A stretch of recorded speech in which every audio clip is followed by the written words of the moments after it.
Bonjour à tous et bienvenue sur Chess MI. Alors, je continue la couverture de mon tournoi Open A au Grenke. Et donc, si vous avez suivi les deux premières parties, celle de la première journée, qu'on a plutôt appelée la première nuit, où j'ai joué Dame prend H4 échec, qui était peut-être pas le bon coup, et la seconde partie qui s'est jouée le matin même, donc le lendemain matin le matin de la deuxième journée, si on veut, euh, avec E prend D6, un coup un petit peu ambitieux, et une erreur aussi défensive avec le fou. Bon, fou G5, je crois. Donc cette partie de la matinée avait duré assez longtemps, 5 heures, puisque j'ai décidé de jouer les parties à fond. Il faut savoir que Ogrenke, c'est du chaos, en fait, hein. Il y a 40 coups, 2 heures, et une demi-heure ensuite ajoutée après le 40e coup, mais KO et jamais d'incrément de temps. Donc les parties durent au maximum 5 heures, ce qui permet à la magnifique organisation allemande de tenir ses horaires, et ça c'est génial. Mais quand on n'a pas l'habitude de jouer en KO, c'est un petit peu stressant quand même, hein. 0-0 incrément, c'est un petit peu particulier. Bon, toujours est-il que donc j'ai juste eu le temps de filer, manger, j'avais pas trop compris où j'avais perdu la deuxième ronde, et ça commence à m'embêter de défaite quand même, sur deux parties. Hop, à peine un petit encas avalé, je me retrouvais face à un nouveau 2100 avec les noirs pour la troisième ronde. Et là aussi, la partie va durer 5 heures, donc ça aurait été 10 heures de jeu dans la journée. En tout cas, quels que soient les résultats, c'est sûr que ça fait du bien de réfléchir à des positions d'échecs 10 heures par jour. Ça ne peut que faire progresser, je pense, enfin j'espère. Toujours est-il que j'étais dans cette position avec les noirs. Donc avec les noirs, on s'attend plus volontiers à souffrir un petit peu. Donc c'était le cas, j'étais sous la pression. Et le joueur blanc, alors que j'étais un petit peu dans mon ouverture, semblait très très bien connaître son affaire. Et ça, c'est un fait, même si vous avez des ouvertures ou des petites lignes, plus vous allez rencontrer des joueurs forts, plus ces joueurs vont les connaître aussi, et les connaître bien, grâce à leur expérience, grâce à leur propre travail sur leur répertoire. Et donc, ça ne m'a pas permis de tirer le moindre avantage de mon ouverture, et donc je suis arrivé dans cette position légèrement inférieure. Alors, c'est pas la fin du monde, hein, c'est pas comme la première ronde, c'est juste une position légèrement inférieure, à l'issue de l'ouverture. Alors qu'est-ce que je peux en dire? Donc, ouais, effectivement, au niveau de la confiance, c'était un peu stressant parce que le gars avait l'air de totalement connaître la chose. Donc ça, ok. Il a initié assez vite une attaque sur mon roc qui présente bien, hein. Lui, son roi est assez à l'abri.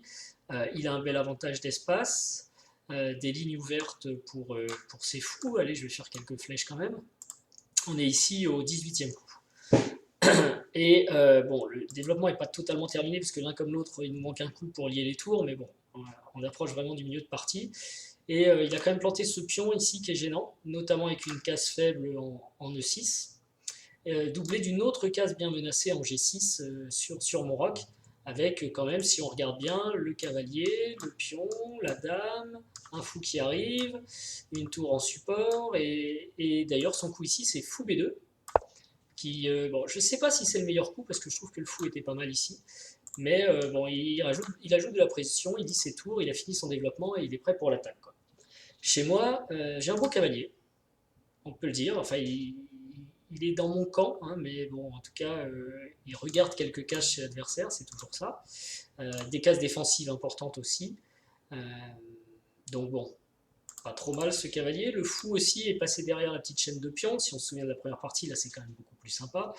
Et on voit qu'il a pu exercer une certaine pression sur le roi noir. D'ailleurs, on pourrait imaginer une attaque combinée avec le cavalier, hein, qui sauterait quelque part sur les cases blanches puis sur les cases noires. On n'y est pas du tout, mais voilà. Et le roi qui est quand même un petit peu menacé, parce qu'il n'a pas son défenseur classique, le cavalier F6, et les lignes sont un peu fermées pour permettre aux pièces de venir le défendre. Euh, donc il est vraiment exposé en fait. Voilà.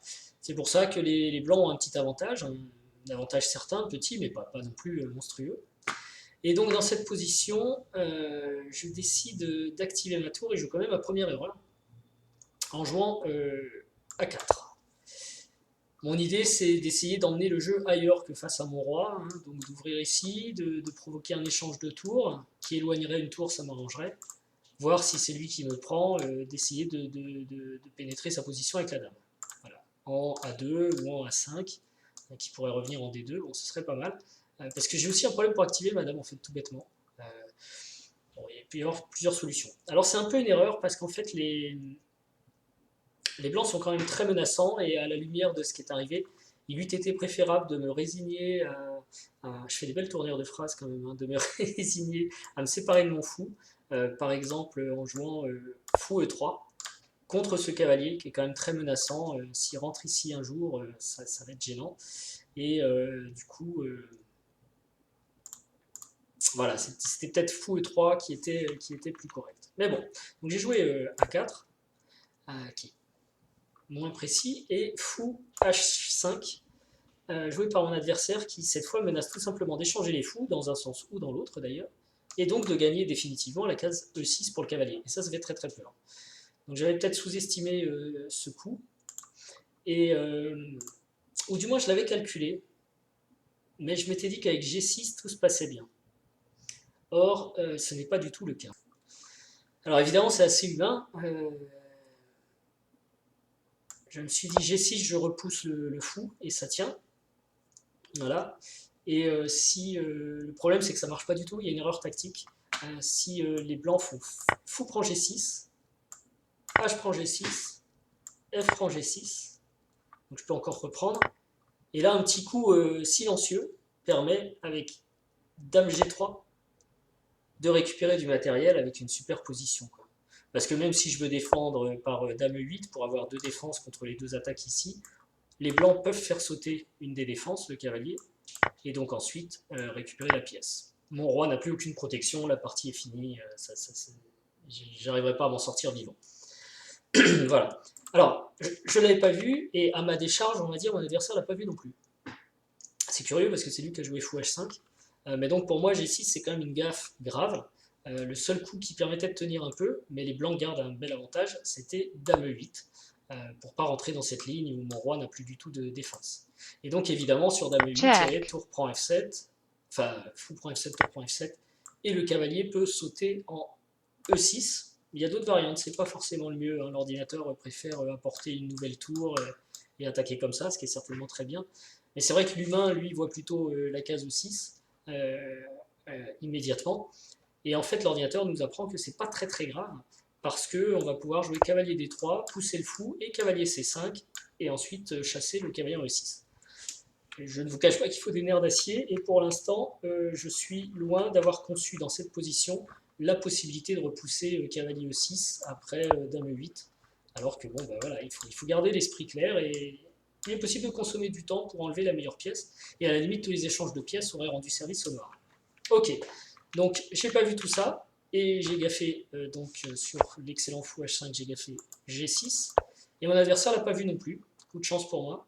Ou alors s'il s'est trompé, je sais pas, dans sa combinaison, il a peut-être voulu changer l'ordre, et il a fait fou prend, ce qui change un peu la donne, mais les blancs ont une position tellement bonne qui reste mieux. Mais là, c'est plus totalement gagnant. Donc F prend, Dame prend, tour, pardon, j'ai pas pris avec cette tour d'ailleurs, j'ai pris avec celle-ci, parce que je veux quand même garder ma présence ici. F prend G6, H prend G6, cavalier prend G6, et ici, j'ai joué fou prend G6, qui est pas un bon coup, mais je pensais avoir déjà perdu en fait. Il y a roi G7, j'étais vraiment fatigué. Alors roi G7 attaque le cavalier, et le cavalier peut pas vraiment se sauver, mais en fait c'est pas super grave pour les blancs, parce qu'il y a tour prend, roi prend, et comme ça la deuxième tour peut revenir, roi G7, et cette fois le cavalier peut se sauver. Voilà. Et les blancs restent quand même avec une position archi gagnante. Enfin, il y a quand même les fous de couleur opposée, mais il y a deux pièces pour une tour. Enfin, c'est quand même, c'est pas des fous de couleur opposée, d'ailleurs je dis n'importe quoi, puisqu'on n'a plus du tout le même matériel. Mais les blancs doivent avoir l'avantage ici. Quoique, quand je regarde la position, je me dis finalement, il y a peut-être l'équilibre. Enfin, les choses étant ce qu'elles sont, après la panique sur G6, j'ai complètement raté roi G7 et j'ai joué assez vite fou G7. Parce que je sais pas, j'avais calculé que tour F7 était bien pour lui, mais je viens de me rendre compte que c'est pas le cas. Donc une nouvelle erreur qu'il faut que je note. Donc deux erreurs de calcul, on va dire sous pression dans cette partie. Et donc là, évidemment, c'est un peu plus facile pour les blancs. Alors, je vais pas vous passer toute la partie, mais en gros, ils ont maintenant deux pions pas liés, donc ça va plutôt bien se passer.